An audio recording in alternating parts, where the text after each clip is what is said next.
Hi guys! Samahan niyo ako mag-late lunch. So, I ordered chicken shawarma and of course, nag-asa ko ng hot sauce. And mas masarap kasi pag kami hot sauce. Mahilig ako sa maanghang. And super juicy, super yummy ng kanilang chicken shawarma.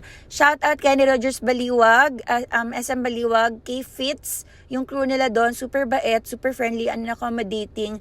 Talagang balik-balik siya nagtatanong if I need anything, extra hot sauce, if I want gravy or drinks, ganon. Wala lang, na-appreciate ko siya, ang bait niya. And napansin ko pala yung eyes niya, ang ganda. And yung lashes niya. Tinanong ko kung saan siya nagpapagawa. And ang layo pala. Sabi ko, ba't di niyo try sa Dogluta Lunch? Meron naman dyan sa Baliwag. So, ayun, check daw niya. And ayan, going back sa aking pagkain. Subo lang ng subo, girl. Sarap. And another one. Yum, yum.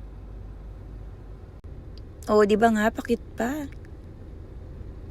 Alright. Bye-bye. God bless. Love, love.